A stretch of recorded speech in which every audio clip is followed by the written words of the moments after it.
भगवद्गीता यथारूप जैसी है तैसी, इसके ऊपर हम चर्चा कर रहे हैं। और पिछले कई दिनों से हम भगवद्गीता तीसरे अध्याय पर चर्चा कर रहे हैं। भगवान कृष्ण हमें किस प्रकार से हमारे कार्य प्रणाली होनी चाहिए उसके ऊपर चर्चा कर रहे हैं। और उसमें एक और एक टॉपिक यहाँ पर भगवान ले रहे हैं, और वो ये है कि जो व्यक्ति जिस जिस प्रकार का कार्य करता है उस कार्य में उसके लिए जो निर्धारित कार्य है, योग्य कार्य है, उसके स्वभाव के अनुसार उस कार्य को उस व्यक्ति ने करना चाहिए।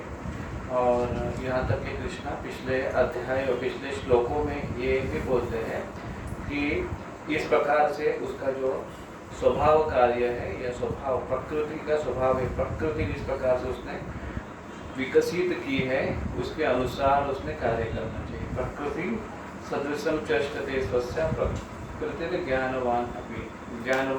ज्ञानवान लोग भी प्रकृति के अनुसार कार्य करते हैं। तो कार्य करने का एक सिद्धांत, एक मूलभूत अंग, एक बात यहाँ पर भगवान कृष्ण प्रस्तुत कर रहे हैं। तो बहुत बार हम अपने निजी जीवन में कोई कार्य करने के लिए जाते हैं और वो कार्य हमारा यशस्वी नहीं होता है, और जिसके कारण हम बहुत ही दुखी रहते हैं, परेशान रहते हैं, हमारा उद्देश्य संपन्न नहीं होता है। तो एक जो हमसे वो बनता है वो भी हम करने की अगर चेष्टा करते हैं तो उससे यश न आने के कारण हम दुखी रहते हैं। तो कार्य करने का एक सेटिस्फैक्शन है, एक समाधान है, वो व्यक्ति को मिलता नहीं है। और एक तो अंदर से समाधान नहीं मिलता है, और दूसरा ऊपर से बाह्य रूप से उसमें यश नहीं मिलता है व्यक्ति को।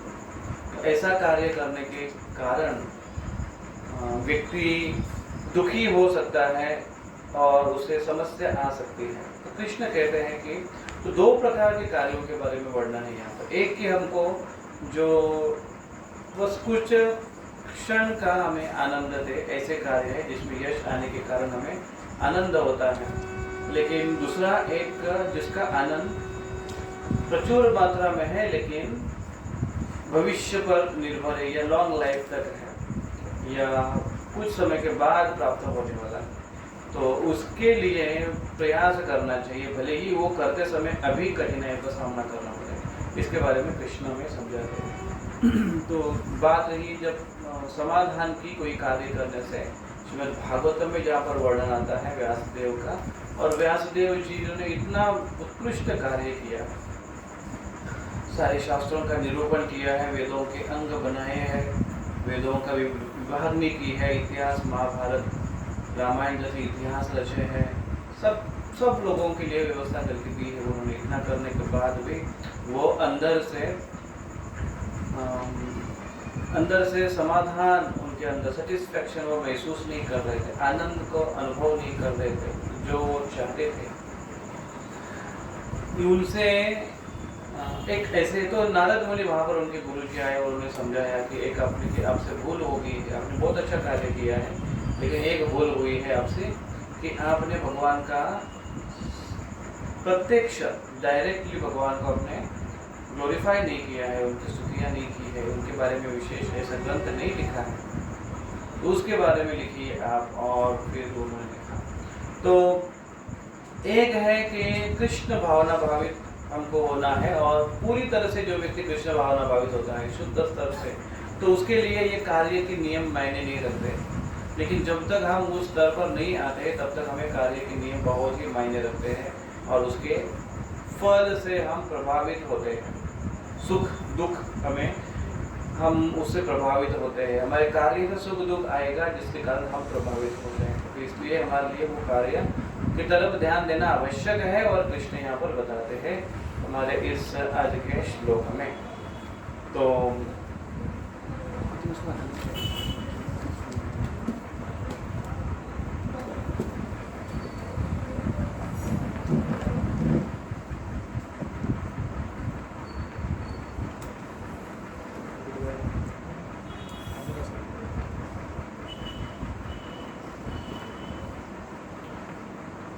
तो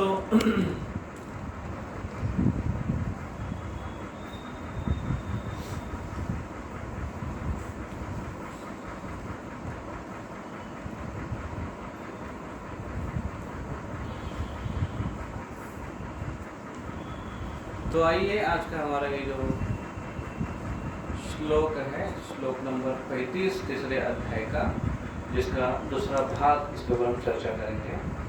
तो श्लोक को दोहराते हैं।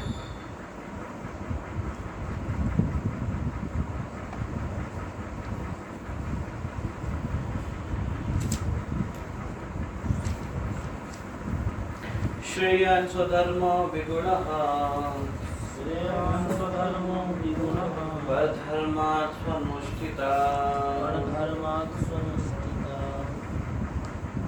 स्वधर्मे निधनं श्रेय परधर्मो भयावहः।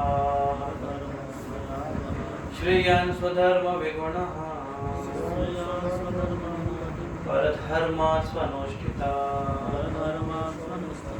स्वधर्मे निधनं श्रेय परधर्मो भयावहः। श्रेयान् स्वधर्म विगुणः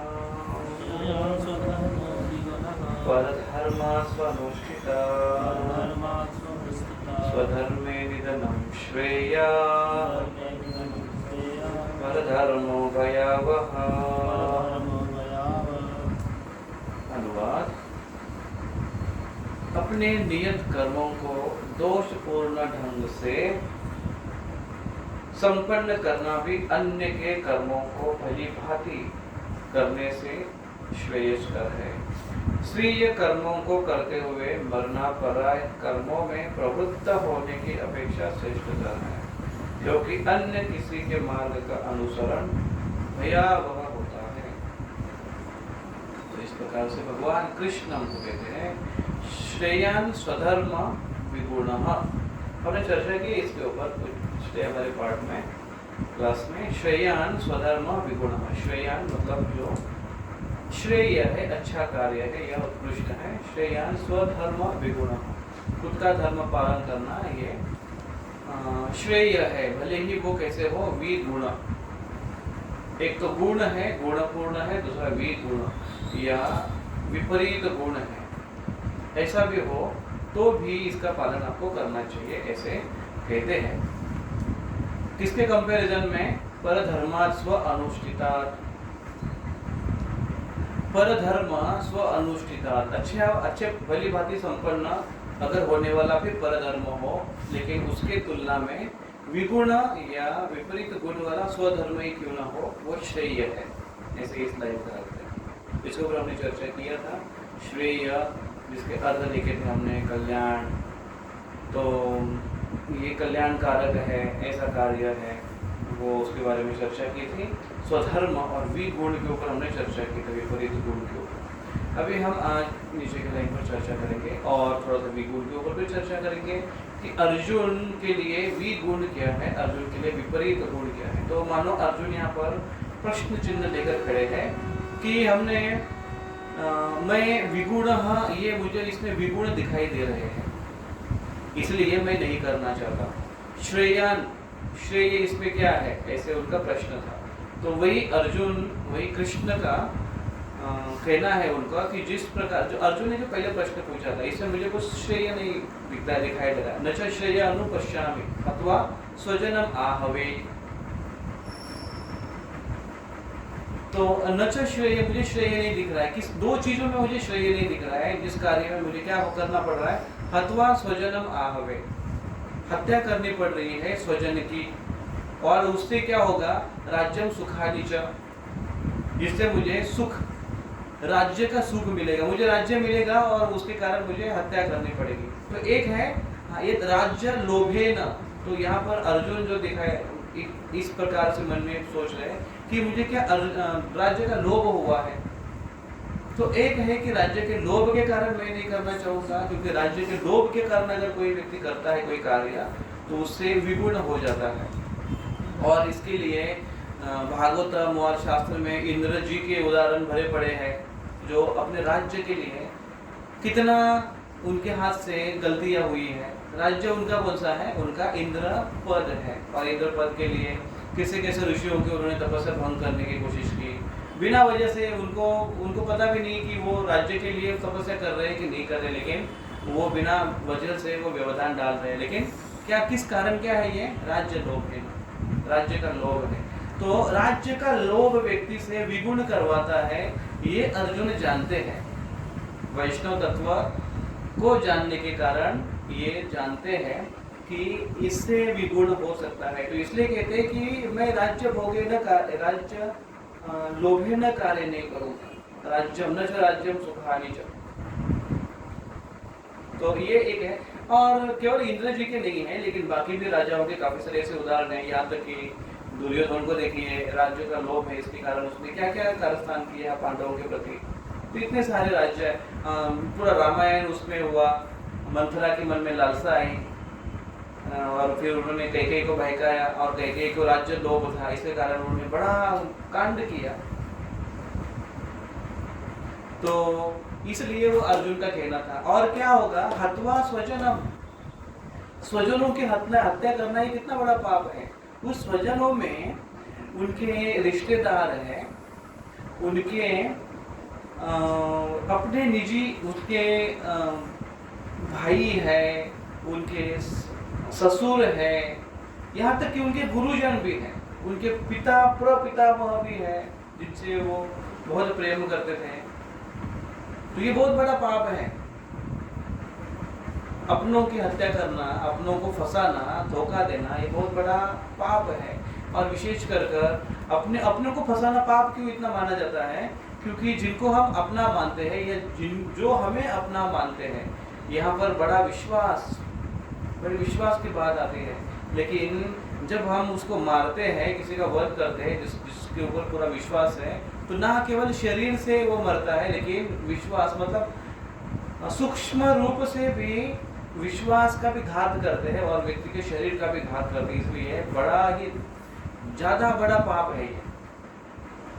देखिए, आपका अगर किसी ने विश्वासघात किया होगा, तो आपके मन से कोई आशीर्वाद नहीं निकलेंगे उसके।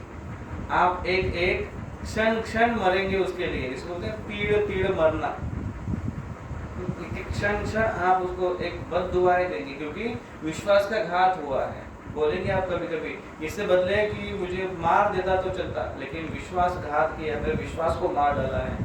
तो विश्वास को फिर से जीवित करना इतना आसान नहीं है, नहीं के बराबर है, ये नहीं होता है। तो इसलिए स्वजन के ऊपर विशेष विश्वास होता है, इसलिए हत्या करना उनका बहुत बड़ा पाप है। इसलिए अर्जुन ये दो चीजों से दूर रहना चाहते हैं, और वो अर्जुन कृष्ण को प्रश्न कहते हैं कि ये दो बड़े पाप है, ये मैं नहीं करूंगा। और अर्जुन ने ये नहीं किए, अभी तक अर्जुन ने नहीं किए।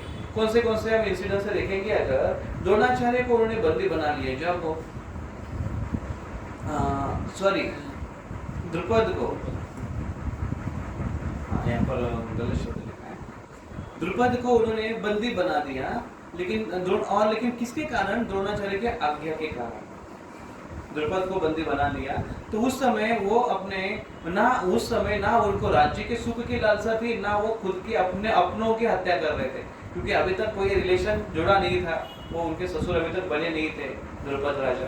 तो इसलिए द्रोणाचार्य की आज्ञा पर गुरु दक्षिणा देने हेतु अच्छे कार्य के लिए, अच्छे उद्देश्य से उन्होंने ये कार्य किया। और वो समय जब द्रुपद को बंदी बनाया, तो हत्वा स्वजनम आहवे नहीं था, स्वजन की हत्या नहीं हुई थी, ना ही राज्य का लोभ था उनको। स्वर्ग में जब अर्जुन जब स्वर्ग में गए थे और इंद्र से मिले, स्वर्ग में रहे, बहुत अच्छे से ठाट बाट से रहे, उस समय स्वर्ग पर एक आपत्ति आई थी, और निवात कवच नाम के जो असुर थे, वो बड़े भयानक असुर थे, और उन्होंने देवताओं को बड़ा परेशान करके रखा था। तो उस समय इंद्र ने प्रस्ताव रखा अर्जुन के सामने कि आप जाओ और इस निवात कवच को मारो, उसका वध करो। और उस समय अर्जुन चले गए वहाँ, और उन्होंने पूरा वो बैटल, पूरा युद्ध है वो संभाला। और लेकिन बहुत घमासान युद्ध हुआ, इतने आसानी से वो उनको मारा नहीं जा सकता था, बड़े शक्तिशाली है निवात कवच, लेकिन फिर भी अर्जुन ने उनका वध कर दिया।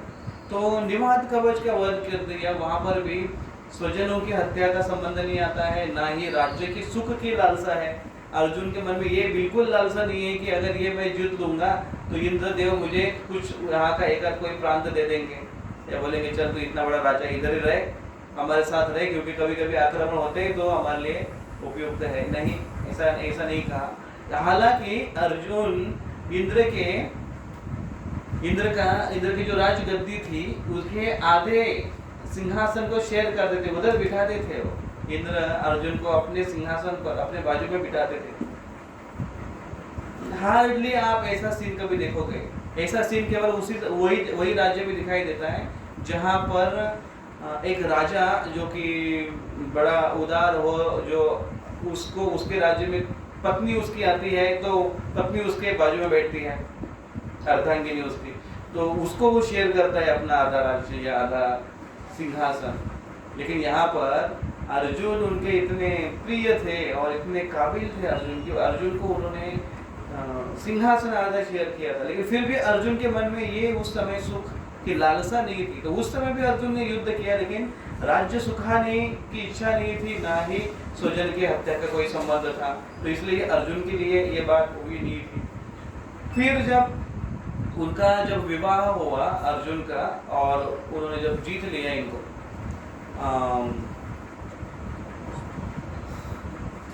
उन्होंने द्रौपदी को उन्होंने जीत लिया, तो उस समय जब बाकी लोग उनको जीत नहीं पाए तो समस्या ऐसी हुई कि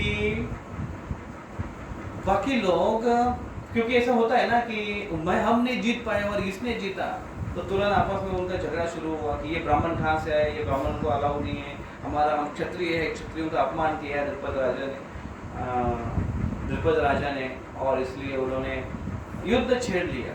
दुर्योधन को बुद्धि है पहले से, युद्ध छेड़ लिया और कर्ण एकदम धनुष बाण लेकर सामने आए, और उस समय अर्जुन ने कर्ण को ऐसे ही परास्त कर दिया।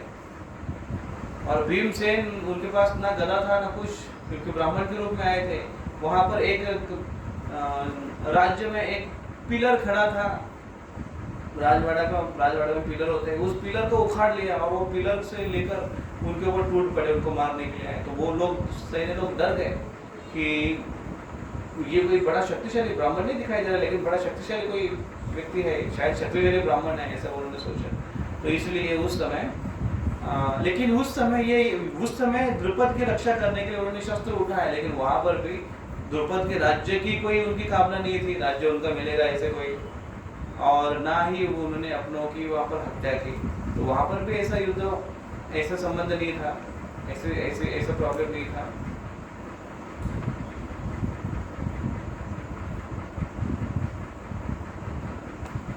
और फिर विराट राज्य में जब गैयों की रक्षा की उन्होंने, जब कौरवगण आए और कौरवों ने आक्रमण किया, गैया चुरा कर लेकर जा रहे थे, तो उस समय अर्जुन सिंगल हैंडेडली वहां पर आए थे उनकी रक्षा करने के लिए। उस समय उन्होंने अकेले ने सबको हराया था, और उनके साथ जो विराट राजा का पुत्र था उनको कहा कि जाओ सबके उत्तरी वस्त्र उधर लेकर आओ। केवल द्रोणाचार्य और भीष्मदेव इनके छोड़कर बाकी सबके उत्तरी वो लेकर आए। सबको उन्होंने हराया था, लेकिन वहां पर भी ना विराट राजा के राज्य की कोई कामना थी उनको, ना ही स्वजनों की वहां पर हत्या उन्होंने की, उनको हरा करके और भेजा। तो ये उस समय भी नहीं हुआ था। और ना ही जब गंधर्वों से कौरवों की रक्षा की, एक समय ऐसे हुआ कि कौरव बड़े ठाड़ बाट से आए थे, इनको कम दिखाने के लिए, नीचा दिखाने के लिए, पांडवों को जो कि जंगल में थे, वनवास में थे, उनको चिढ़ाने के लिए आए थे। लेकिन हुआ ऐसे कि गंधर्वों के द्वारा बड़े लज्जित हुए कौरवगण, और उस समय अर्जुन ने जाकर उनकी रक्षा की, अर्जुन और भीम से दोनों जाकर उनकी रक्षा की।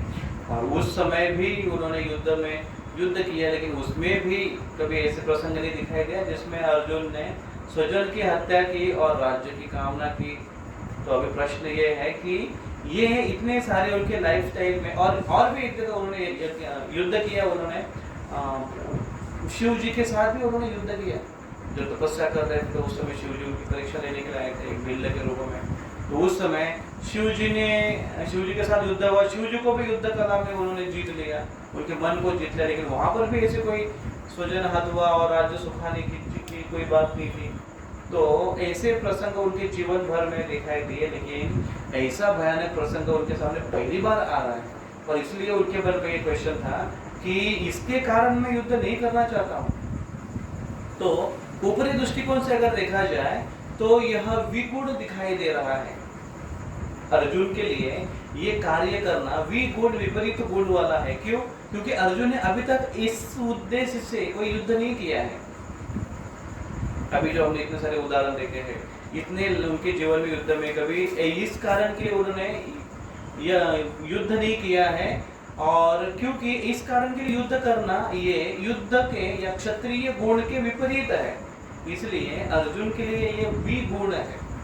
और अर्जुन यहाँ पर अभी उनको दिखाई दे रहा है कि मैं अपनों की हत्या करूंगा, जिसमें मेरे गुरु भी सम्मिलित है, और राज्य सुखाने, राज्य का लोभ मुझ में हो जाएगा, या उसके वो ऐसे लगता है कि वो है मुझ में, तो इसलिए ये विगुण है। ऐसे अर्जुन के मन में वो एक डाउट था, संशय था। तो इसलिए कृष्ण उसी को लेते हुए कहते हैं, भले ही अर्जुन तुम्हें दिखाई देता है कि ये विगुण है, ये क्षत्रिय के गुणों के विरुद्ध है, लेकिन फिर भी कृष्ण क्या कहते हैं? कृष्ण कहते हैं कि भले ही वो विगुण है, करो। वो कहते हैं कि हाँ, श्रेय स्वधर्म, श्रेय है स्वधर्म, क्षत्रिय तुम्हारा धर्म है, इसलिए क्षत्रिय का पालन करना, क्षत्र धर्म का पालन करना ये तुम्हारे लिए श्रेयस्कर है। किस भले ही वो विगुण हो, श्रेयन स्वधर्म विगुण, भले ही वो विगुण हो, तुम्हें दिखाई दे रहा है भले वो विगुण, वास्तविक अगर देखा जाए तो ये विगुण नहीं है, विपरीत गुण में नहीं है। क्यों नहीं है? क्योंकि अर्जुन ने खुद होकर युद्ध छेड़ा नहीं है। अर्जुन को ललकारा गया, पांडवों को ललकारा गया, पांडवों के ऊपर अत्याचार हुआ, उसके लिए ही पांडवों ने केवल युद्ध में आना या उनके चैलेंज को स्वीकार कर लिया। और दूसरी बात कि पांडव कौरव पूरी तरह से आतताई की कैटेगरी में आते हैं। भगवद गीता के पहले अध्याय में 6 प्रकार के आतताई बताए गए हैं। 6 प्रकार के आतताइयों में से सारा इन्होंने अत्याचार पांडवों के ऊपर किया था। उनके पत्नी को उन्होंने हरण करना चाहा, उनको विवस्त्र करना चाहा, उनकी संपत्ति लूटना चाहे, तीक्ष्ण हथियार से उनके ऊपर आक्रमण करना चाहा, अग्नि से जलाने की कोशिश की, उनकी भूमि मतलब राज्य लेने की कोशिश की, उनको जहर देकर मारने की कोशिश की। सब प्रकार से हुए हैं। 6 प्रकार से वो आतताई है। तो आतताई को दंड देना या उसका वध करना मनु संहिता के अनुसार ये योग्य है। तो इस प्रकार से अगर देखा जाए तो अर्जुन के लिए ये विगुण नहीं है, वास्तविक ये गुणवान है या गुणवान कार्य है। और दूसरी तरफ से अगर देखा जाए दूसरे एंगल से तो अर्जुन ये कृष्ण के भक्त है। आवाज में कम किया अर्जुन ये कृष्ण के भक्त है, और अर्जुन कृष्ण के भक्त होने के कारण भक्त का कर्तव्य है कि भगवान के आज्ञा का पालन करे, या शिष्य का कर्तव्य है कि गुरु के आज्ञा का पालन करे। तो अर्जुन ने अभी शरणागति ली थी, शादी माम त्वां प्रपन्नम, शिष्यस्ते हम शादी माम त्वां प्रपन्नम, मैं आपका शिष्य बन चुका हूँ, आप मुझे गुरु के रूप में, आप मेरे शिष्य के रूप में स्वीकार कीजिए, मैं आपको गुरु के रूप में स्वीकार करता हूँ भगवान। तो अभी आप मुझे बताइए क्या करना चाहिए। और कृष्ण अर्जुन को कहते हैं उत्तिष्ठ भारत, उठो युद्ध करो। तो गुरु की आज्ञा का पालन करना ये विगुण नहीं है। दूसरा, ये यहाँ पर साक्षात भगवान कृष्ण भगवान है, कृष्ण भगवान है, और भगवान के संतुष्टि के लिए कार्य करना इसमें कोई विगुण नहीं है। तो भगवान प्रस्तावित करना चाहते हैं कि ये विगुण नहीं है, क्योंकि एक कि तुम अपने कर्तव्य का, छात्र कर्तव्य का पालन कर रहे हो। दूसरा, तुम आतताइयों को शिक्षा दे रहे हो। तीसरा, तुम मेरे आज्ञा का पालन कर रहे हो, मतलब भगवान के आज्ञा का पालन कर रहे हो, इसलिए विगुण नहीं है, कृष्ण कहते हैं। लेकिन फिर भी अगर तुमको लगता है अर्जुन की ये विगुण है, तो फिर ठीक है, तो मैं कहता हूँ श्रेयान स्वधर्म विगुणः परधर्मात् स्वनुष्ठितात्।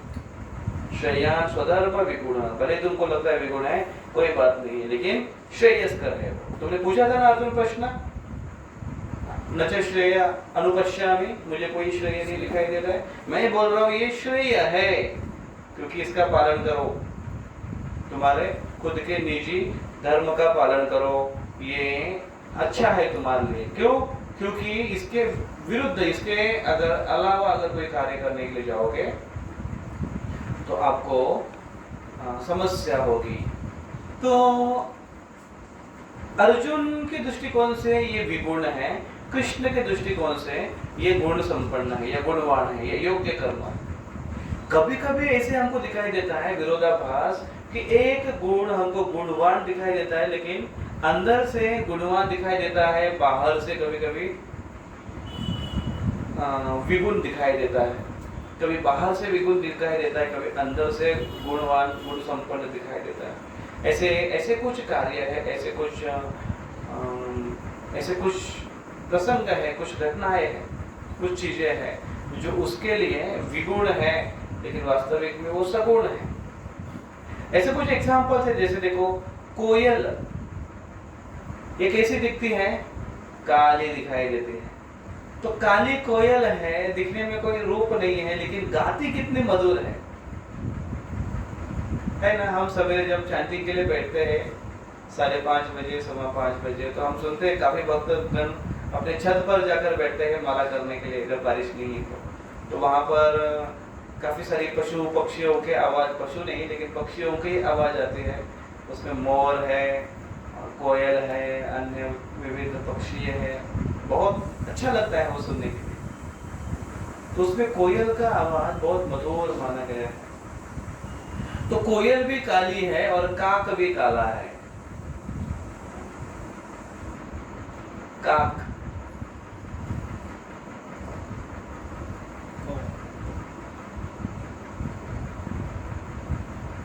एक सुभाषित है, उसको मैं याद कर रहा था। काक कृष्ण पीक कृष्ण, काक कृष्ण पीक कृष्ण, काक पीक को भेद। काक कावड़ा, कौवा क्या है? कृष्ण। कृष्ण मतलब कृष्ण नहीं, कृष्ण मतलब काला। काक कृष्ण, का कौवा काला है, और पीक कृष्ण, कोयल भी काली है। काक पीक को भेद, कैसे आपको भेद पता चलेगा? कैसे भेद पता चलेगा? तो कहते हैं कि वसंत ऋतु प्राप्तेषु काक काक पिक पिक। जब वसंत ऋतु आ जाता है तो जब कोयल गाना शुरू करती है सुंदर मधुर स्वर से, तो पता चलता है गुण और विगुण दिखाई देंगे। उसी प्रकार से पंडित जी कोई अगर कुरूप है, दिखने में इतने सुंदर नहीं है, दिखने में सावले है या काले है, भद्दे है, दिखने में इतने सुंदर नहीं, लेकिन उनके पास ज्ञान का गुण होने के कारण वो पंडित है और बड़े। इसलिए इसे एक सुभाषित है संस्कृत में कि राजा राजा राजा पूजा जाता है उनके अपने देश में। स्वदेश पूज्यते राजा, स्वदेशे पूज्यते राजा। राजा अपने स्वदेश में पूजा जाता है, लेकिन ज्ञानवान व्यक्ति सर्वत्र पूज्यते। जो ज्ञानी व्यक्ति होता है वो सब जगह उसकी पूजा की जाती है। तो क्योंकि उसके पास गुण वैसे है। तो एक गुण, विगुण और गुण कभी कभी दिखाई देते हैं। उसी प्रकार से स्त्री अगर शास्त्र के दृष्टिकोण से या ना केवल शास्त्र के दृष्टिकोण से, लेकिन आत्म साक्षात्कार के मार्ग के दृष्टिकोण से अगर देखा जाए तो वो उतनी सक्षम नहीं है जितना कि पुरुष है, क्योंकि उसके लिए उसके पास वो सुविधाएं हैं, उसके पास वो स्वतंत्रता है, क्षमता है, दोनों के शरीर में भिन्नता है। तो ये होने के कारण वो उनके पास कंपेरेटिवली वो विगुण दिखाई देगा, लेकिन उसके पास एक बड़ा गुण है, वो है सतीत्व। अगर वो स्त्री सती है तो ये बहुत बड़ा गुण है उसके पास। देखिए कितना कितना इसके ऊपर अगर आप ध्यान दें तो बहुत बड़ा ये उनके पास एक क्या कहते हैं उसको, एक बहुत बड़ी संपत्ति बन जाती है ये। कैसे है? देखिए वही बात है, स्त्री अगर अपने परिवार में मग्न है, स्त्री अगर अपने परिवार में व्यस्त है, और स्त्री अगर अपने पति के प्रति एक निष्ठ है और पति से एकत्वता उसने प्राप्त की है, तो उसको उसकी ग्लोरीफाई किया जाता है, तीनों लोकों में उसकी जय जयकार होती है और उसमें ऐसी शक्ति आ जाती है, उसको देते हैं सतीत्व की शक्ति, क्योंकि वो पतिव्रता स्त्री नारी गणी जाती है।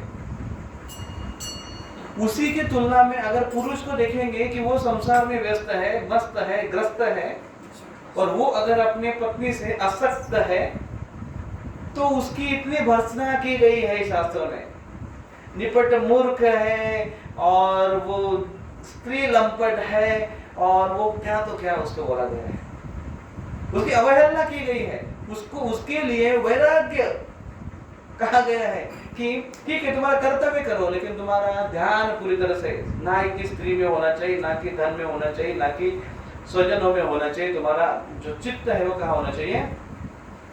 भगवान में होना चाहिए, क्योंकि उसका चित्त भगवान में होगा तो उसके ऊपर निर्भर जो परिवार है उसको बराबर भगवत धाम लेकर जाए। तो देखिए वही बात है, पुरुष अगर स्त्री से आसक्त है, पत्नी से आसक्त है, तो वो उसके लिए फेल्यूर है, लेकिन वही स्त्री अगर अपने पति से अगर आसक्त है या पति से एक निष्ठ है, तो उसकी सराहना की गई, वो उसका गुण है। गुण विगुण देखो कैसे दिखाई देता है आपको यहाँ पर बाह्य दृष्टिकोण से, इसलिए केवल गुण और केवल विगुण केवल हम शब्द से नहीं देख सकते हैं।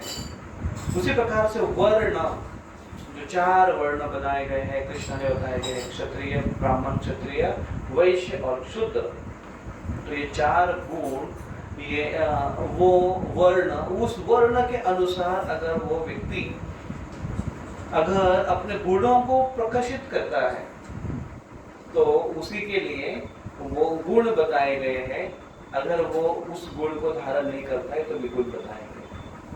तो इस प्रकार से गुण appears to be a viguna sometime and sometime viguna appears to be a गुण। तो इसलिए क्या होना चाहिए?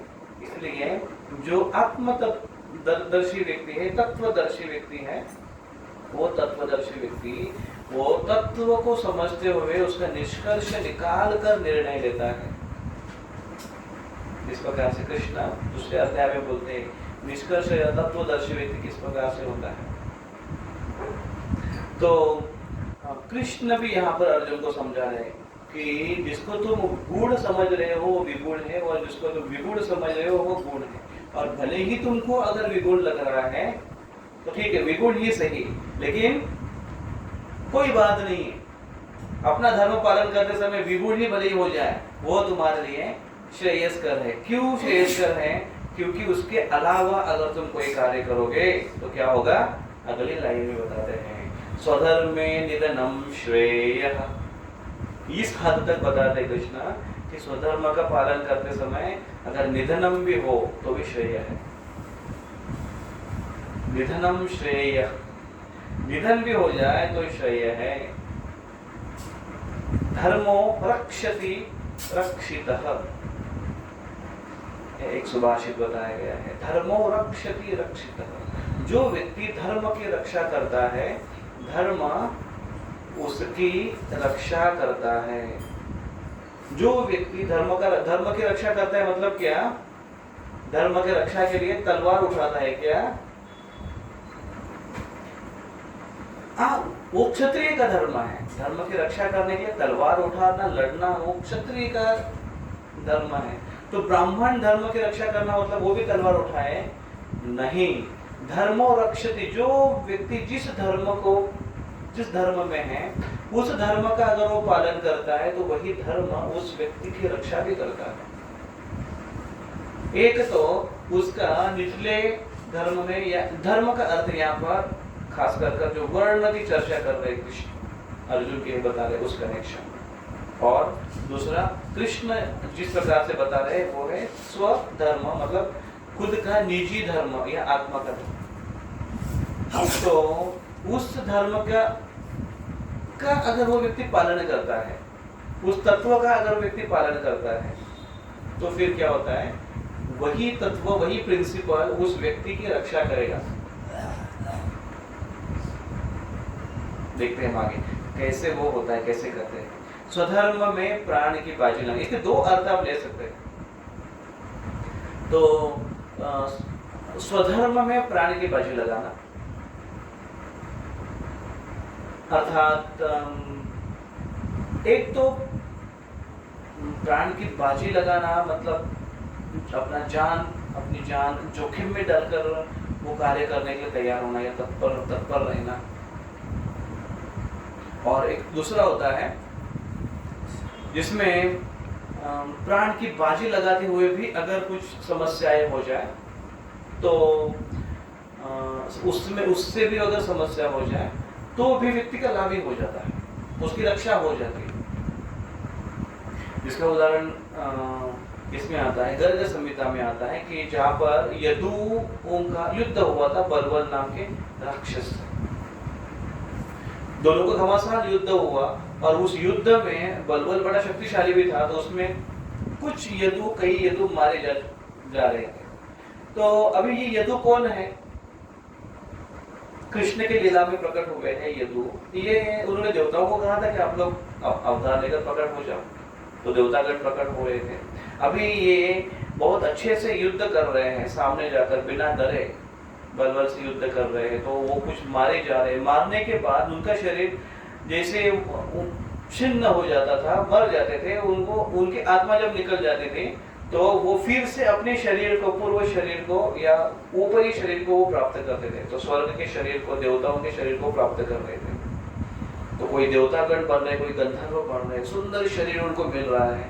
और ये जब वो जो मर रहे थे और अपना उच्च देह लेकर जब निकल रहे थे, जा रहे थे, जब स्वर्ग में जा रहे थे, तो स्वर्ग में जैसे ही जा रहे थे तो उनका स्वागत करने के लिए बहुत सारी अप्सराएं वहां पर खड़ी थी। और केवल स्वागत नहीं कर रहा था उनका, उसमें उनकी होड़ लगी थी आपस में कि ये जो आ रहा है अभी जो मर के आ रहा है, तो वो ऐसा करते, ये मेरा। दूसरी अप्सराओं ऐसे करते, नहीं ये मेरा। ऐसा होता है ना कॉलेज में, जब स्टूडेंट नए जब जाते हैं पहले ही साल में और कुछ 1-2 महीने में, तो वो अपना एक वो ऐसे चर्चा करते रहते लड़कियों के बारे में, ये मेरी ऐसे वो पहले से आपस में ही वो ऐसे डिसाइड कर लेते एक तरफा। तो यहाँ पर जो अप्सराएं हैं वो ऐसे, क्योंकि वो इतना आकर्षित थी उनसे, क्योंकि इतना पराक्रम करके आया है ये, युद्ध में लड़कर आया है, पीठ नहीं दिखाया उसने, और दिव्य शरीर है और अभी तो स्वर्ग में आनंद करना है, इसलिए वो उनके होड़ लगे, उनके झगड़ा होता था। ऑफ कोर्स उनके झगड़े थोड़े ठीक रहेंगे, इतने ग्रॉस लेवल पर नहीं होगी इधर हमारे देश में, लेकिन फिर भी उनके आपस में होड़ थी कि ये मेरा पति ऐसे। और उसमें कुछ लोग ऐसे थे, या कुछ मरने वाले या दोस्त ऐसे थे कि जिनको इस भोग विलास के प्रति कोई रुचि नहीं थी, पूरी तरह से अनासक्त थे। तो वो सीधा वैकुंठ मार्ग से, सीधा स्वर्ग मार्ग से निकल कर सीधा वैकुंठ लोक में चले जाते थे। वो यहाँ पर रुकते नहीं थे, नॉन स्टॉप गाड़ी से चले जाते थे। तो वो अपने और उसमें वैसे वर्णन है। तो और जो कुछ है, जिनका जो भागे है पीठ दिखाकर भागे हैं, उनका पतन हो जाता था नरक, ऐसा वर्णन है। तो जो व्यक्ति अपने धर्म का पालन करता है, उसका प्राण की बाजी लगाता है, उसका उद्धार है। ऊपरी गति को प्राप्त कर लेता है। इसलिए भले ही वो कठिन हो, अभी इसमें ये लोग मरे हैं तो इनके लिए ये फेल्यूर है ना, एक दूसरे से देखेंगे हम, क्योंकि मर गए वो, युद्ध जीतने के बाद राज्य भोगने के लिए वहां पर नहीं है, मर गए हो। लेकिन फिर भी कृष्ण कहते भले कठिन हो, भले ही पराजित हो, तुम्हारे लिए श्रेयस्कर है। लेकिन जो युद्ध से भागकर चले गए ये देख के कि अरे यहाँ पर कोई मरेगा, चलो इससे अच्छे कि बच जाते हैं, हम आराम से रहेंगे, वो बाद में मरने के बाद वो नरक में चले जाएंगे, तो उनके लिए वो श्रेय नहीं है, उनके लिए वो विगुण है। इसलिए कृष्ण कहते हैं कि ये बहुत आवश्यक है, इसको ध्यान में रखना। स्वधर्म में प्राण डालना, तो ये कहें स्वधर्म में प्राण की बाजी लगाना, और दूसरा है स्वधर्म में प्राण डालना। प्राण डालना मतलब क्या? आपने कभी सुना है क्या, आपने कभी ऐसी स्टोरी सुनी है बचपन में? दादी की कहानी, दादी बताती कि एक बड़ा राक्षस था, और वो राक्षस बड़ा ही खूंखार था और बड़ा लोगों को तकलीफ देता था, और लेकिन उसकी जान एक तोते में थी। सुना आपने ऐसी स्टोरी? और वो तोता एक पेड़ के ऊपर बैठा रहता था, और फिर उसको, उस राक्षस को कितना भी मारा जाए वो मरता नहीं था, क्योंकि उसकी जान कहाँ पर थी? तोते में जान थी। तो ये कहानी आपने सुनी होगी। उसी के ऊपर चलते हुए आगे चलकर एक स्टोरी बनाई गई, वो भी काल्पनिक है लेकिन वो बहुत फेमस हुई। अली नहीं क्या बोलते हो, चिराग कौन सा है, किसका चिराग था वो? अल्लाउद्दीन। किसने बोला? बराबर आप लोगों को पता है, अल्लाउद्दीन और चिराग।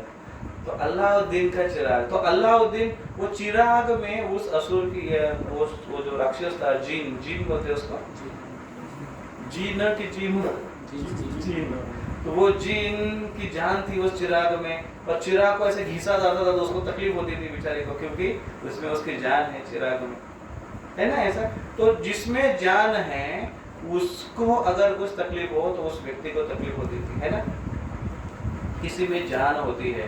आजकल भी दिखाई देते ना ऐसे, माता पिताओं की जान बच्चों में होती है, बच्चों को कहीं ठोकर लगे, कोई ठेस लगे, कोई अगर छींक भी आए तो माता पिता एकदम परेशान हो गए, क्या हो गया। और खास कर अभी कोरोना पीरियड में अगर छींक आई और खांसी आई तो तुरंत वो उनकी आधी जान चली जाती है उनकी, क्योंकि जान कहाँ पर है? बच्चों में जान है, जान क्योंकि उन्होंने जान डाली है उनके अंदर।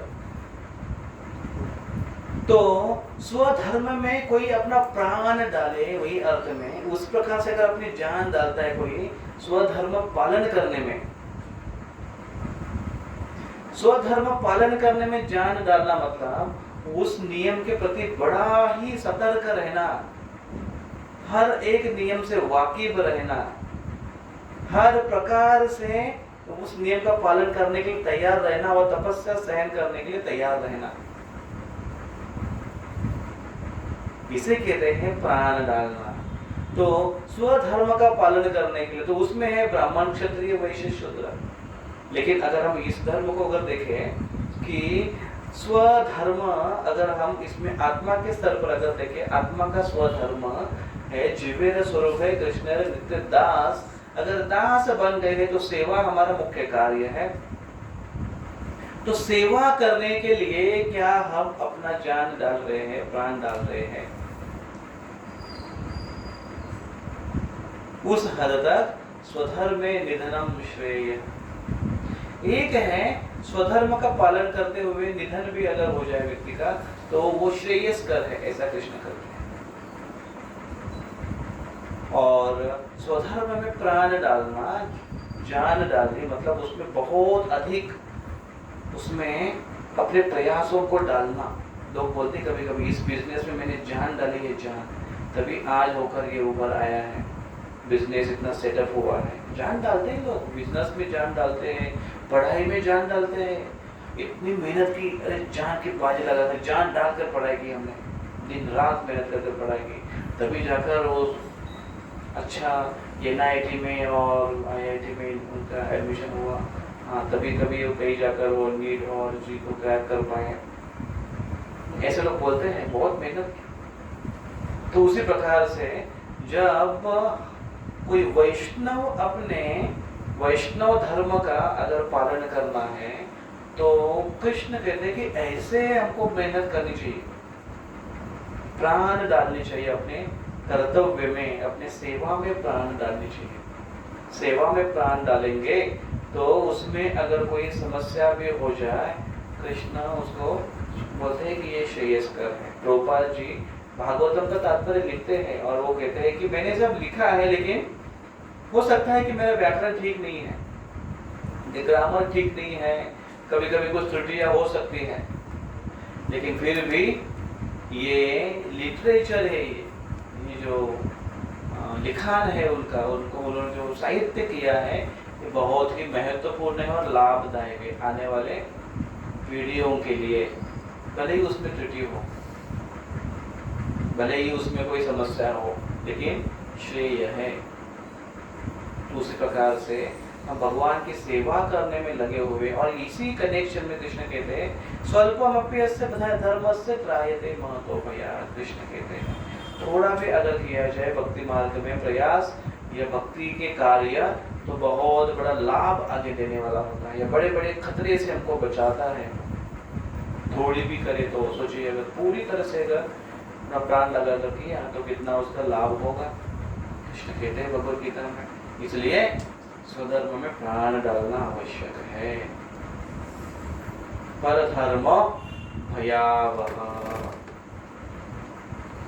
तो अभी लास्ट लाइन में वो क्या कहते हैं, स्वधर्मे निधनम श्रेयः परधर्मो भयावह। स्वधर्म में भले ही निधनम हो श्रेय है, लेकिन परधर्म भयावह है, बड़ा भयावह है, बड़ा खतरनाक है, दुखदायक है ये। इसमें दो उदाहरण आते हैं। ये उदाहरण मैंने पिछली बार बताया था, आपको याद है, कर्ण का एग्जाम्पल दिया था।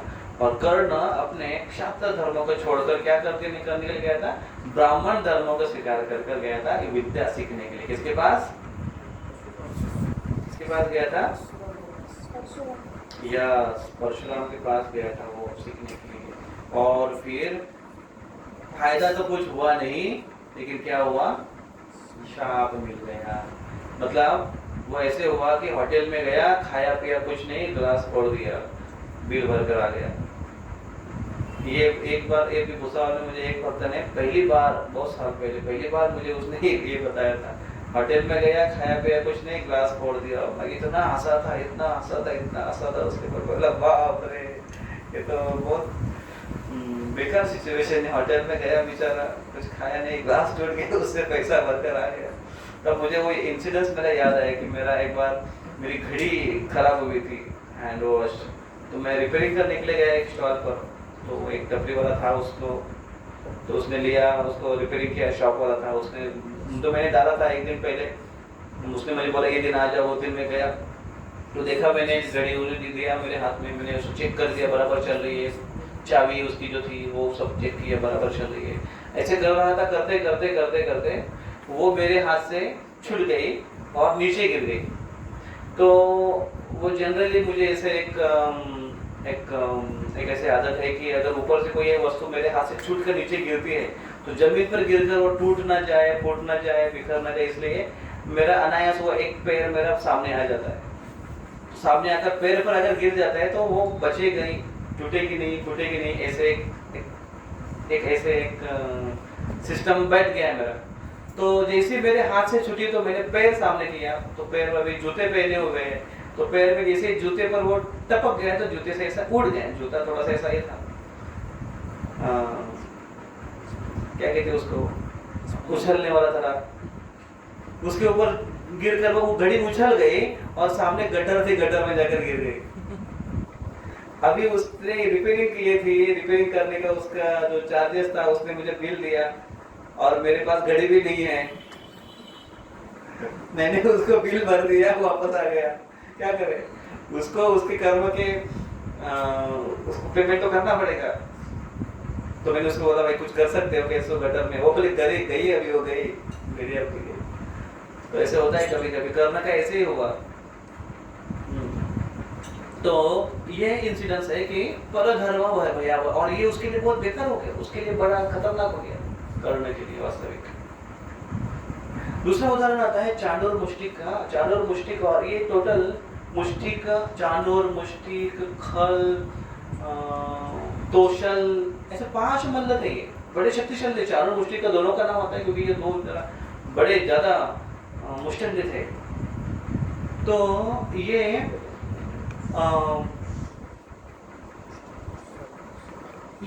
पहले स्वर्ग में थे, स्वर्ग के देवता थे ना, स्वर्ग के देवता नहीं, स्वर्ग में थे। और एक ऋषि थे, उनका नाम है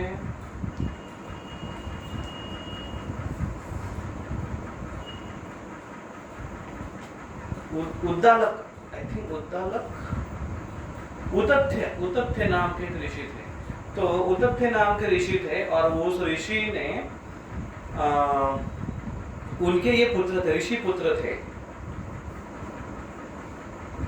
तो ऋषि पुत्र थे, फिर भी ये क्या करते थे, आपस में जब खेलते थे तो आपस में खेलते खेलते वो मल्ल खेला करते थे, कुश्ती खेला करते थे। तो कुश्ती मतलब वो ठीक है, कुछ समय के लिए वो कुश्ती ठीक है, लेकिन वो उसका प्रैक्टिस कर कर वो स्किल को सीखना चाहते थे, मल्ल की विद्या को सीखना चाहते थे। तो उनको समझाने के बाद, बताने के बाद भी वो मान नहीं रहे थे और वो वही खेलने में मस्त थे और सीखने में मस्त थे। तो उनके गुरु ने उनको शाप दे दिया कि तुम्हारी जो भावना, वो वास्तविक वो ऋषि पुत्र थे, उनके पिता ने, सॉरी गुरु, उनके पिता ने, उतथ्य उनके पिताजी थे, उन्होंने उनको शाप दे दिया कि तुम्हारा धर्म है कि तुमने यजन याजन पठन पाठन वेद अध्ययन ये करना चाहिए, तुम वो क्षत्रियों का कार्य करने में क्यों इतना लालयित हो, इसलिए तुम अपने धर्म का पालन नहीं करते हो, इसलिए ऐसे जगह पर रहने के योग्य नहीं हो, इसलिए तुमको शाप देता हूँ, जाओ पृथ्वी पर। ऐसे लोग उल्टे पुल्टे कार्य करते हैं, अपने धर्म के विरुद्ध कार्य करते हैं, इसलिए पृथ्वी पर उनको भेज दिया। पृथ्वी पर आकर वो चाणूर मुष्टिक और ये मल्ल बने, और फिर यहाँ पर आकर उनकी इच्छा थी वो पूरी तरह से पूरी हो गई। लेकिन क्या हुआ, देवगण से थे, देवता लोगों के निवास थे, पतन हो गया, भौतिक जगत में पृथ्वी पर उनको आना पड़ा। क्यों? क्योंकि अपने धर्म का पालन नहीं किया। अपने धर्म का पालन करना भले ही कठिन लगता हो, ब्राह्मण है वो, अगर ब्राह्मण तत्व का पालन करे, तपस्या करे, उसको तपस्या करना है, लेकिन तपस्या करना इतना आसान नहीं है, कठिन है। शरीर शुष्क हो जाता है, कभी कभी मृत्यु हो जाती है, इतना आसान नहीं है। एक ही जन्म में भगवान मिलेंगे कोई गारंटी नहीं है, लेकिन फिर भी करने के लिए कहा है। क्षत्रिय धर्म में कठिन है, उसका नियम का पालन करना, प्रजा की रक्षा करना, युद्ध के लिए आगे आना। युद्ध में बहुत बार पिटाई होती है, मारे जाते हैं, नुकसान होता है, कठिन है, लेकिन करना है। वैश्य उसी प्रकार से, कृषि, गोरक्षा, वाणिज्य, व्यापार करना, उसमें कितना लॉस होने की संभावना है। गोरक्षा, आज गोरक्षा भी कितना भयावह कार्य बन चुका है। गोरक्षा का कार्य है, कुछ गो सेवक है ऐसे, हमने देखा है उनको कि वो जान जोखिम में डालकर जहाँ पर भी गायों को तस्करी की जाती है, उनको चुरा कर ले लिया जाता है, वो पकड़ते हैं उन लोगों को, उनको पीटते हैं और गायों को छुड़ा कर लेकर आते हैं, गौशाला में रखते हैं। लेकिन ये बहुत रिस्की जॉब है, कभी भी वो उल्टा हो सकता है, उनकी भी पिटाई हो सकती है, वो भी मारे जा सकते हैं। तो ये भी कार्य कठिन है, गायों की रक्षा करना वैश्य का। और क्षुद्रों को ऊपर ये तीनों लोगों की सेवा करनी है, अच्छे से सेवा करनी है, तो ये भी कठिन हो जाता है।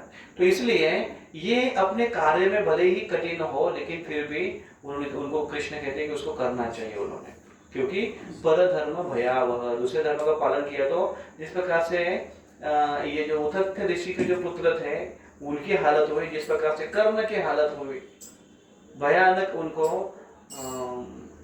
एक लॉस उनको सहना पड़ा।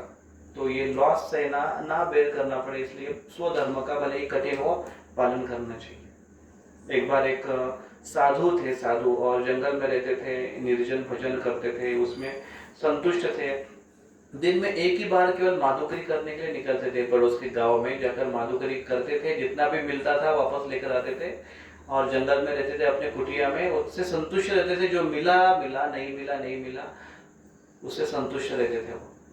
तो एक बार ऐसे वो माधुकरी करने के लिए गांव में आए, गांव में काफी घूमे, काफी समय हुआ, संध्या के समय लगभग होने जा रही थी और वो फिर वापस निकले। वापस जब निकले तो बीच में राजमार्ग लगा राजमार्ग को क्रॉस कर रहे थे। उन्होंने देखा कि अरे उस मार्ग से एक बड़ा बड़ी व्हीकल जा रही है, बड़ा ट्रक जा रहा है, बड़ी गाड़ी जा रही है और जिसमें बहुत सारे लोग हैं और उसमें ढोल ताशे नगाड़े बज रहे हैं और क्या कहते हैं, तुरई बज रही है, शहनाई बज रही है और लोग जोर जोर से चिल्ला भी रहे, आओ ऐसे चिल्ला रहे थे लोग। क्या हुआ होगा उस गाड़ी में, क्या जा रहा होगा, थोड़ा गेस करके बताइए। बारात वगैरह जा रही होगी, नहीं बारात जा रही होगी। तो उन्होंने सोचा कि ये क्या है भाई, उसने पहली बार देखा इतना शोरगुल, इतना ढोल ताशे नगाड़े सब जा रहे हैं। उसने देखा और उसने देखा कि उसके सामने एक गाड़ी गई, वो सामने वाली गाड़ी बहुत सजी हुई थी फूलों से, क्या क्या लगाया था उनको। तो उसने कहा अरे बाप रे बहुत अच्छा है, गाड़ी को इतने से सजी। तो उसके बारे में उसने देखा केवल और वो सोचते सोचते आगे जा रहे थे। तो आगे उनको व्यक्ति मिले तो उन्होंने उनको पूछा जिज्ञासावश कि भाई साहब ये अभी यहाँ से गाड़ी और इतना शोर और इतना जो ये क्या है। तो उन्होंने कहा अरे आपको पता नहीं? बोले नहीं मेरे को नहीं पता ये सब क्या है। बोले इसको बारात कहते हैं। बोले अच्छा बारात कहते हैं, बोले मतलब थोड़ा डिटेल विस्तार से बताइए। तो उन्होंने कहा बारात मतलब एक दूल्हा और एक दुल्हन, उनका विवाह होता है और दूल्हा अपने दुल्हन को वापस अपने उसके मायके से लेकर अपने घर लेकर जाता है। तो लेकर जाते समय उसके सगे संबंधी वो सब आते हैं, इस खुशी के मौसम को या इस दिन को मनाते हैं और ऐसे धूमधाम से वो लड़की को लेकर जाते हैं अपने घर पर। और फिर वो लड़की और वो लड़का दोनों आपस में एक दूसरे के साथ रहते हैं,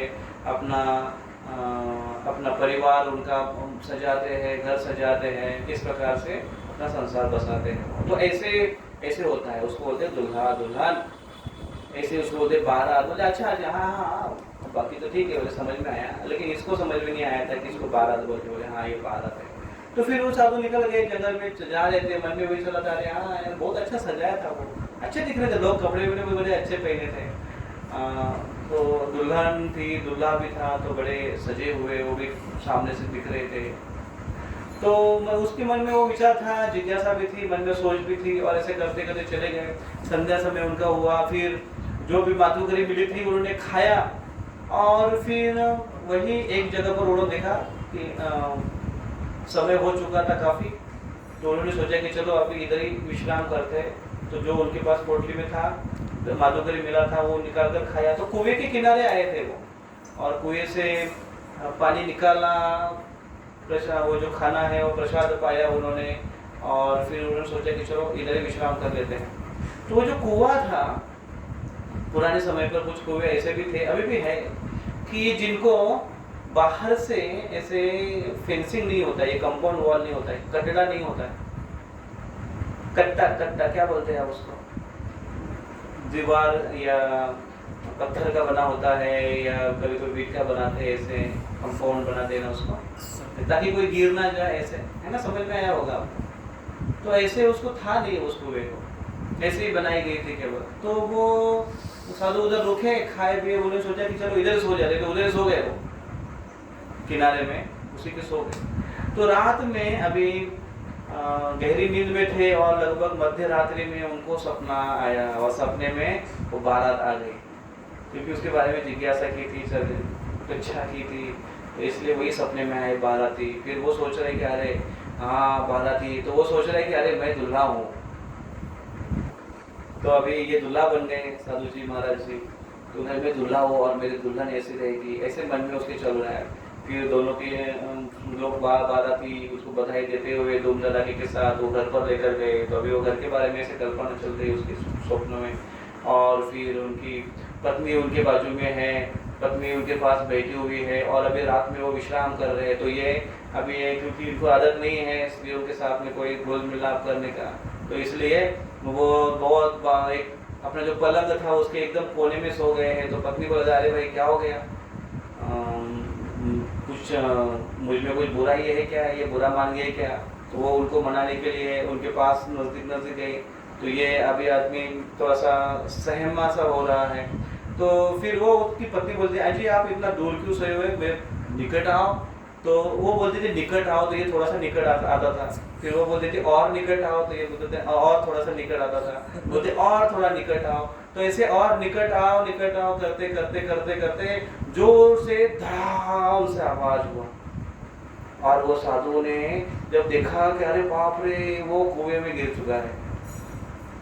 रात को 12 बजे मध्य रात्रि में उसका स्नान हो गया और किसी प्रकार से उस कुएं से बाहर निकला और मन में सोच रहा है कि बाप रे, मैंने केवल एक बार देखा और सपने में देखा तो मेरी ये हालत हो गई, लोग प्रत्यक्ष करते होंगे, उनकी क्या गति होगी।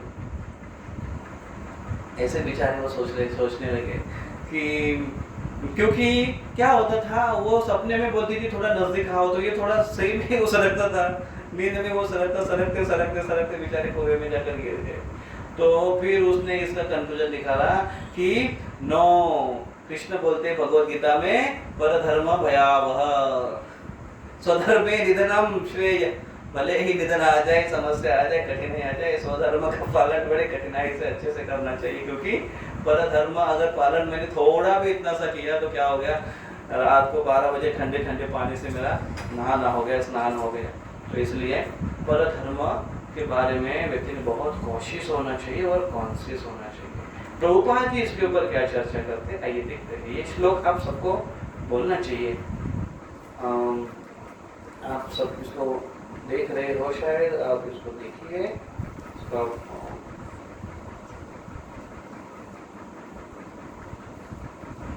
निज धर्म श्रेय जाना पर धर्म अपेक्षा, धर्म श्रेय जान पर धर्म अपेक्षा, भगवत सेवा लागी कर्म योग शिक्षा, भगवत सेवा लागी कर्म योग शिक्षा, स्वधर्मे निधन भाल नहे पर धर्म, स्वधर्मे निधन भाल नहे पर धर्म, भाल करी बुझ तुम्ही यही गुढ़ मर्म, भाल करी बुझ तुम्ही यही गुढ़ मर्म। तो क्या बोल रहे हैं प्रभुपाद जी? अच्छा, आपको ये पता है क्या? आपको ये पता होना आवश्यक है। श्रील प्रभुपाद जी ने भगवत गीता की जो टीका तो की, जशी आहे तशी, अंग्रेजी में ट्रांसलेशन तो किया, लेकिन प्रभुपाद जी कवि है।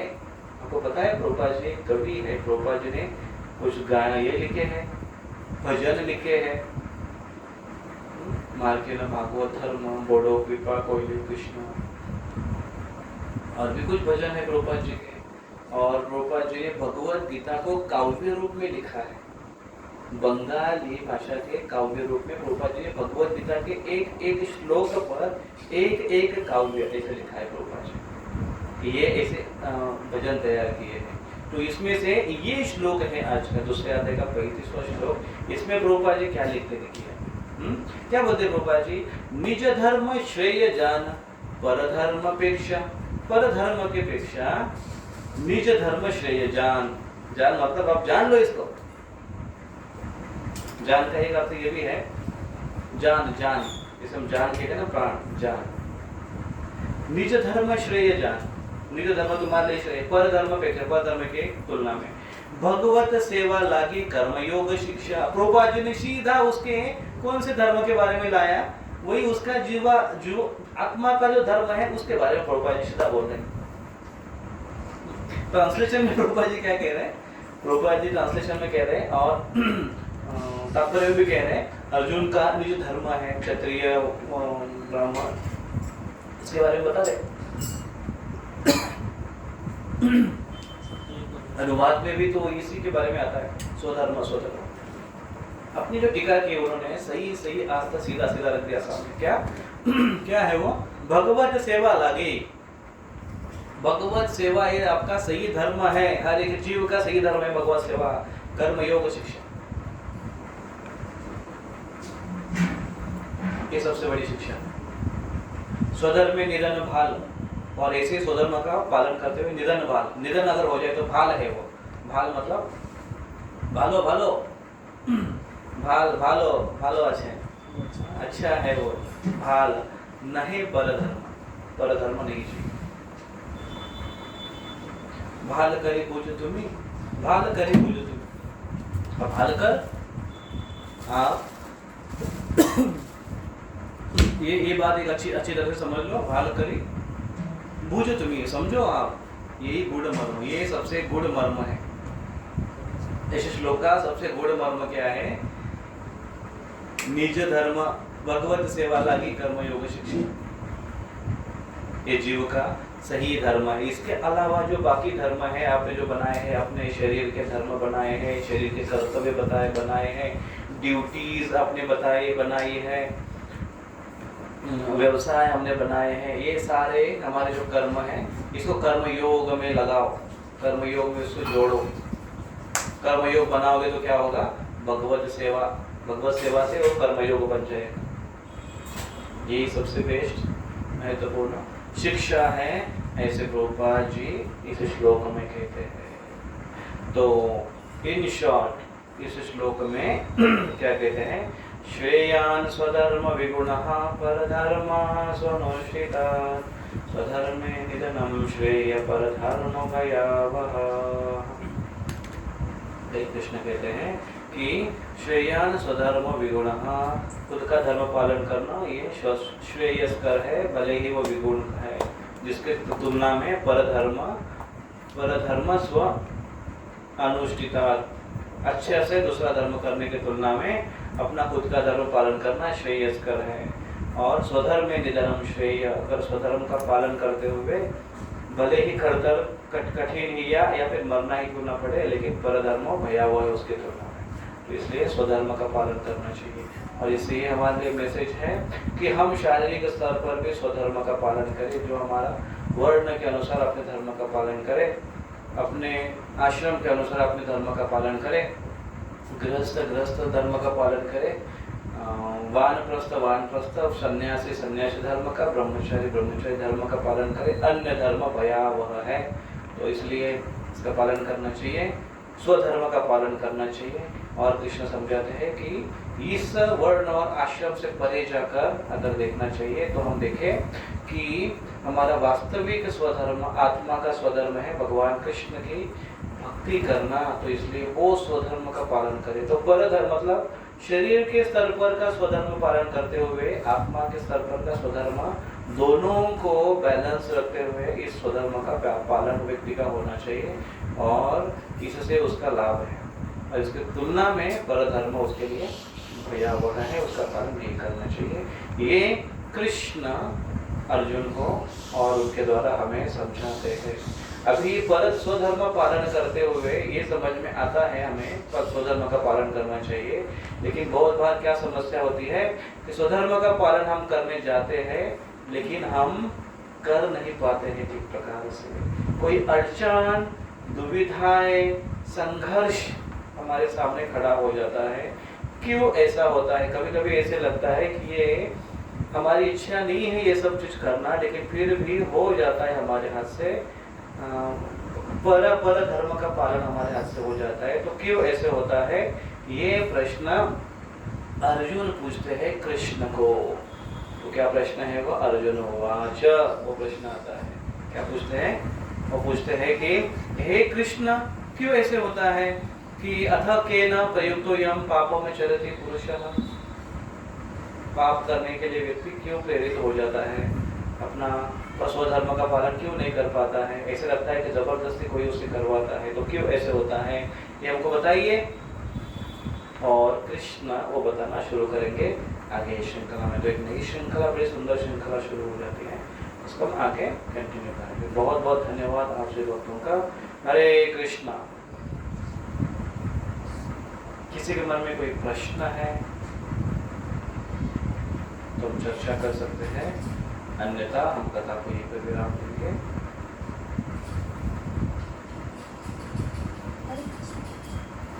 हरे कृष्णा। जैसे मैं आज की क्लास में डिस्कस किया स्त्रियों के बारे में, जो तो शास्त्र में भी बोल सकते हैं स्त्रियों के लिए शुक्र तो वो संरक्षित किए जाते हैं। जैसे बच्चे हैं वो जल्दी हेल्प होते हैं, तो फंसा जाते हैं, इसलिए बच्चे का संरक्षण करते हैं। तो लेकिन हम देखते हैं कि हमारे यानी कि स्त्री जो सेव्य की भाव में रहते हैं वो पुरुष जो है सेव्य की भाव में रहते, तो जल्दी हम देखते हैं कि स्त्रियाँ जल्दी आगे तक नहीं दिखती।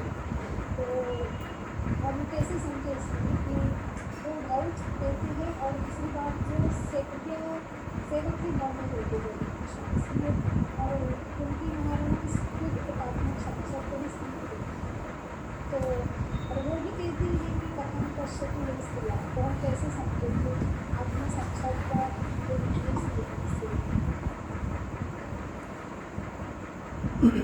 प्रश्न मुझे ठीक से क्लियर नहीं हुआ, आप एक बार फिर से दोहराएंगे?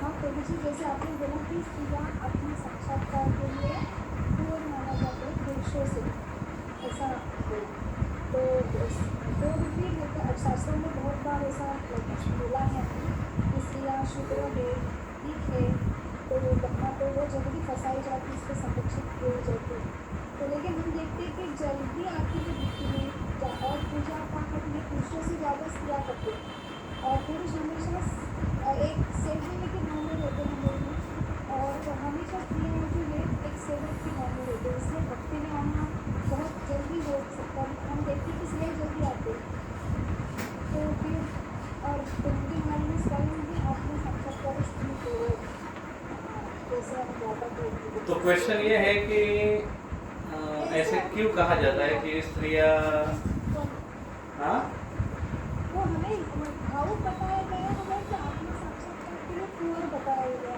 है।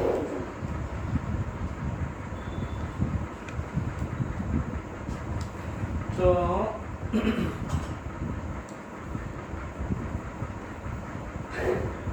कन्फ्यूजन करने की कोई आवश्यकता नहीं उसमें कि हाँ ऑफकोर्स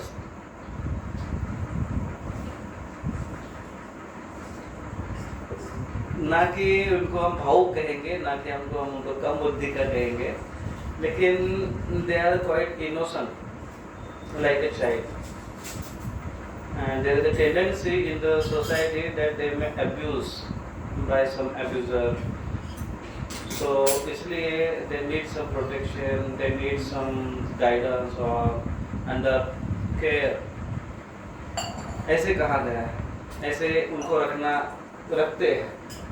हाँ, प्रश्न ये है कि उनको ऐसा क्यों कहा गया है, तो उसका कारण कुछ तो होगा, और ऐसे नहीं कि सब स्त्रियां ऐसे हैं। प्रभुपाद जी तात्पर्य में एक जगह सुंदर लिखते हैं कि जो शूद्र और ये कम बुद्धि के और ऐसे जब स्त्रियों को कहा जाता है, तो प्रभुपाद जी कहते हैं कि लेकिन जो स्त्रियां वैष्णवी है, जो भक्त बन जाती है, वो इस शारीरिक कमियों को लांघ जाती है, से ऊपर उड़ जाती है।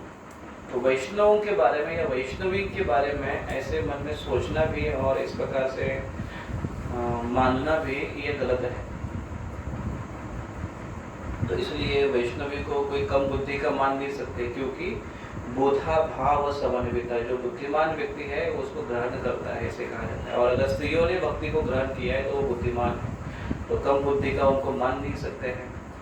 और रही बात शूद्र की, तो जन्मना जायते शूद्र संस्कारात् भवेत् द्विज, हर कोई जन्म से शूद्र है, चाहे वो स्त्री हो चाहे वो पुरुष हो, लेकिन संस्कार होने से वो द्विज बन चुकी है अभी, या बन चुका है, और उससे वेद पठेत भवेत् ब्राह्मण, ब्रह्म जानाति इति ब्राह्मण, वेद पठेत भवेत् विप्र, ब्रह्म जानाति इति।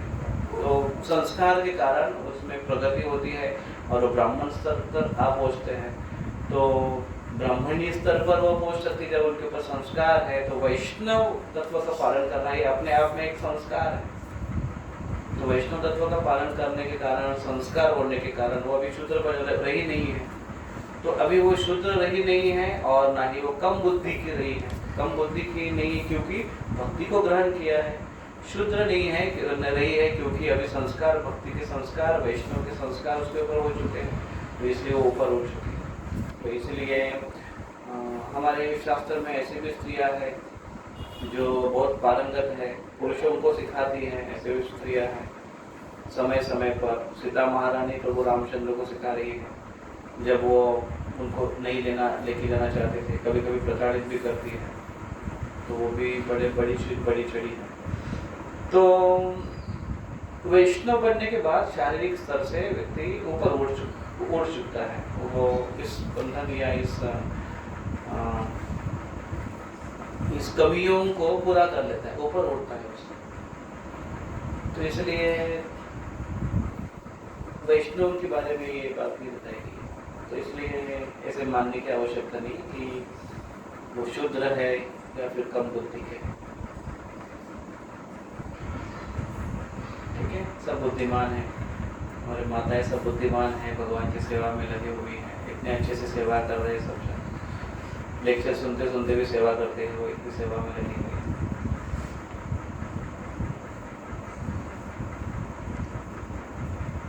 ठीक है,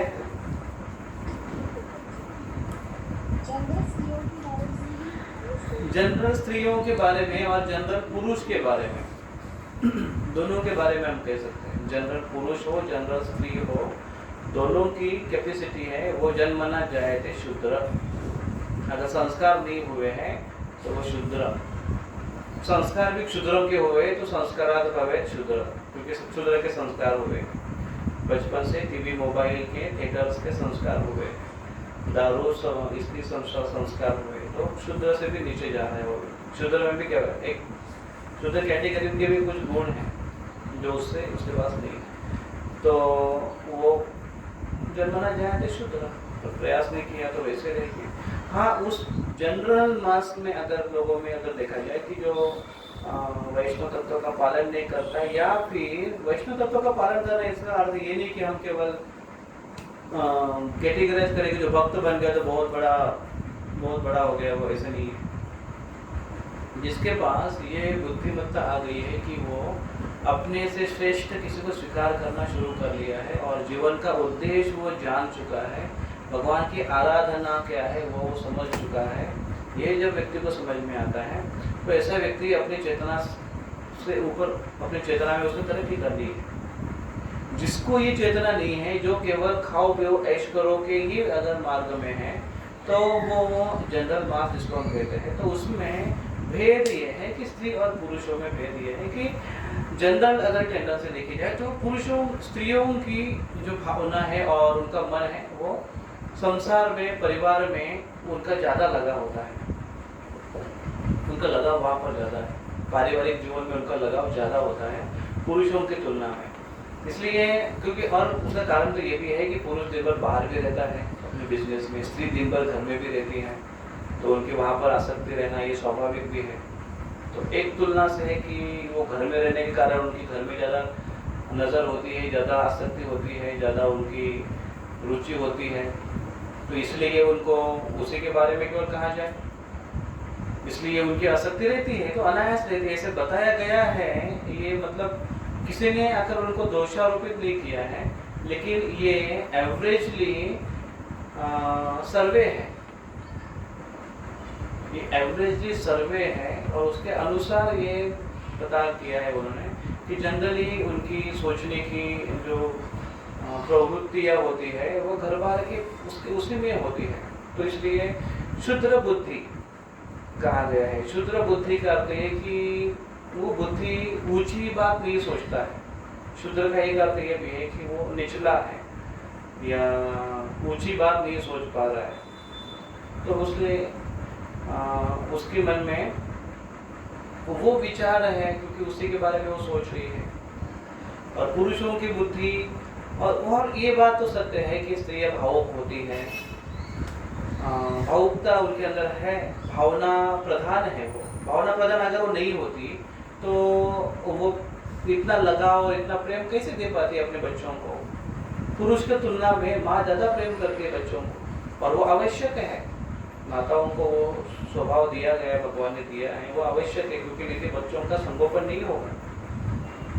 कुछ पुरुषों को हमने देखा है, उनको बच्चे आकर उनके शरीर को चिपकते हैं, गले मिलते हैं, उनको बिल्कुल पसंद नहीं आता है। वो बच्चों को ऐसे झिड़काते हैं, उनको निकालते हैं, उनको जमता नहीं है। लेकिन स्त्रियों का मोस्ट ऐसा नेचर होता है कि वो उनके गले मिलते हैं, उनको गोद में लेते हैं, उनको संवारते हैं।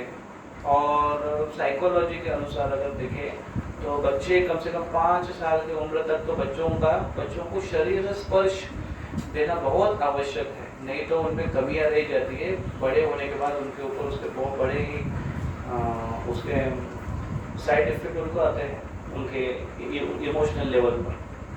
तो इसलिए माताओं को स्वभाव से बनाया गया है, भावुकता होनी आवश्यक है। तो पुरुषों की तुलना में भावुकता है। तो भावुकता का अर्थ ये है कि जिस वातावरण में जाए वो वातावरण का हो लेती है। तो कभी आध्यात्मिक वातावरण में जाए तो तुरंत वो वातावरण को पकड़ लेती है। उनको लगता है कि वाह बहुत अच्छा है, तो तुरंत वो भगवान के सामने वो रोएगी भी और उनको अच्छा भी लगेगा, कीर्तन में नाचेगी भी और घर में जाएगी। तो और फिर 1-2 महीना अगर वो आई भी नहीं तो भूल भी जाएगी। उसको भावुकता कहते हैं। पुरुषों का थोड़ा अलग रहता है, वो थोड़ा बुद्धि के स्तर पर ज़्यादा विचार करते हैं। तो मंदिर में आएंगे तो उनकी नज़र और अलग अलग जगह पर होगी, लेकिन एक बार उन्होंने अगर एक्सेप्ट कर लिया, बुद्धि के स्तर पर स्वीकार कर लिया, तो फिर जल्दी छोड़ते नहीं है। वो थोड़ा सा ठीक प्रकार से उसको, तो उनके अंदर वो आवश्यक है, नैसर्गिक रीत्या वो आवश्यक है, उनकी उस प्रकार से रचना करना आवश्यक है, नहीं तो परिवार चलेगा नहीं ठीक से। तो इसलिए वो वैसे बनाया गया इन जनरल मास में, और उसकी आवश्यकता भी है।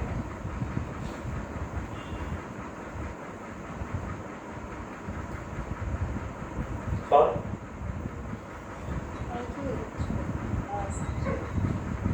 कोई प्रश्न है किसी का?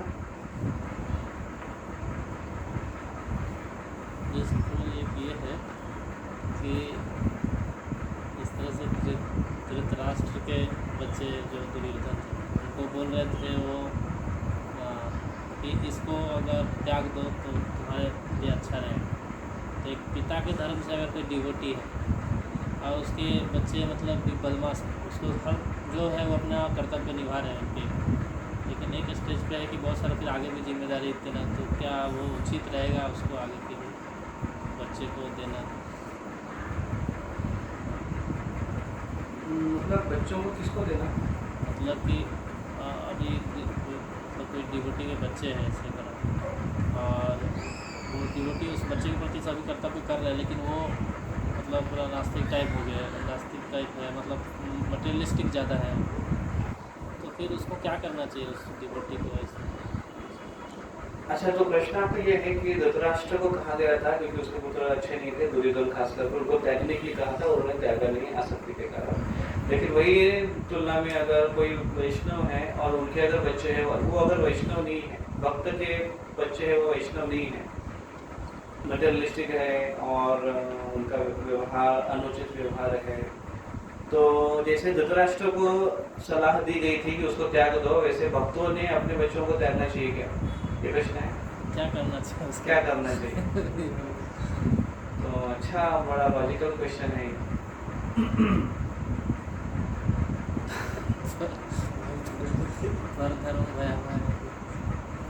तो कैसे त्याग सकते हैं उनको? त्यागने का अर्थ जरूरी नहीं है कि हर बार त्यागने का अर्थ है कि घर से बाहर निकाल देना उसको, घर से बाहर निकाल देना उसको। त्यागने का अर्थ ये नहीं है बहुत बार। तो वहाँ पर क्योंकि सिचुएशन वैसे थी कि दुर्योधन था वैसे, और तुलना में 99 बच्चे उनके पास थे, तो एक को निकाल दिया तो कोई प्रॉब्लम नहीं है, ऐसे भी एक सिचुएशन।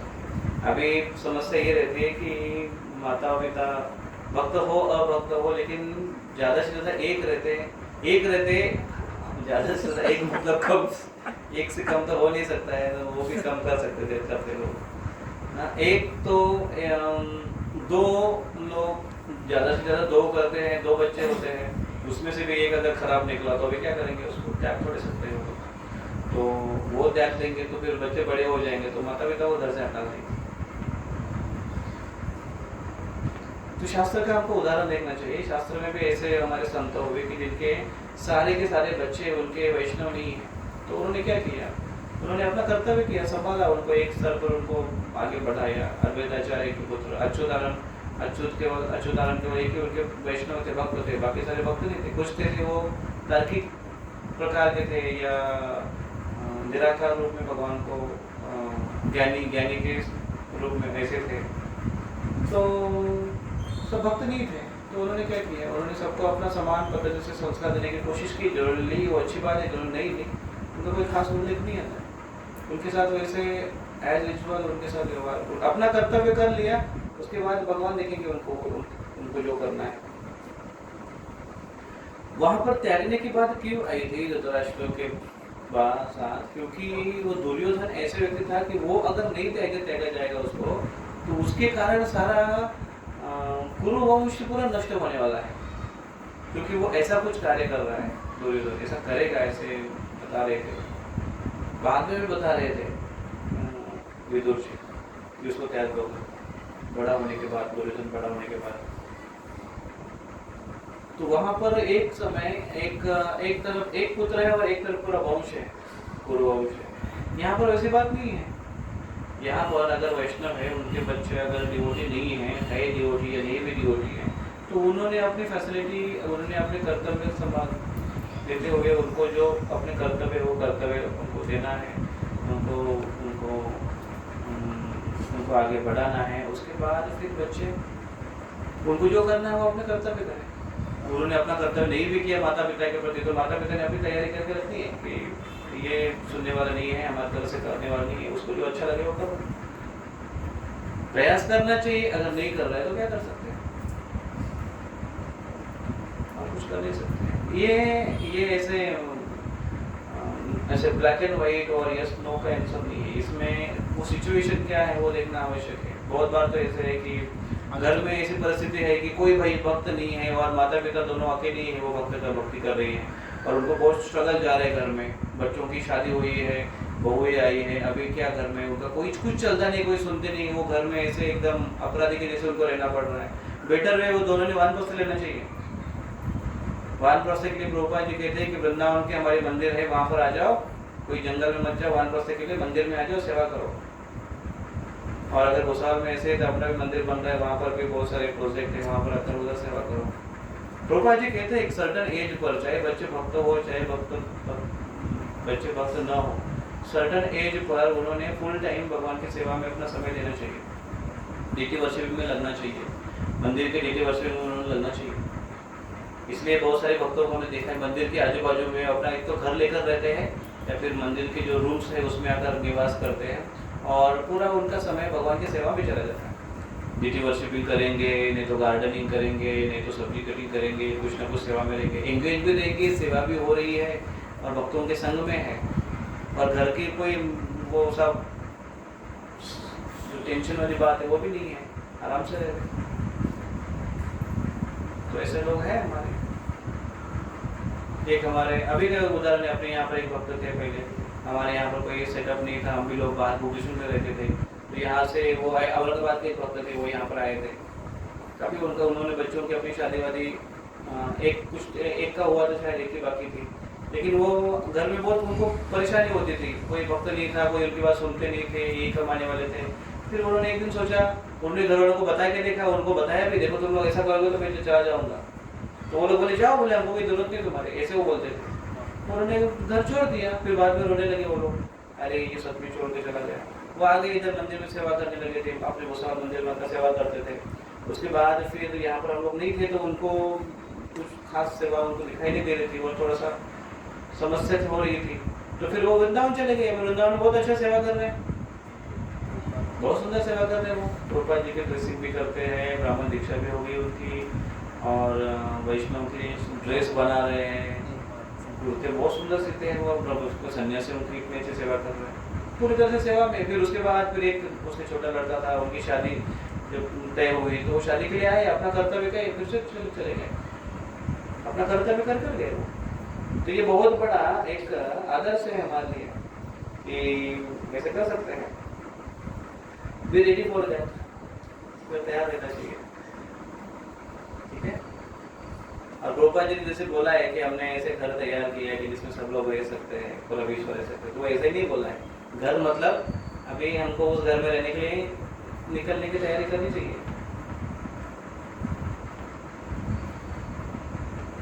ठीक है, तो हम यहाँ पर रुकते हैं। बहुत बहुत धन्यवाद सभी भक्तों का। हरे कृष्णा।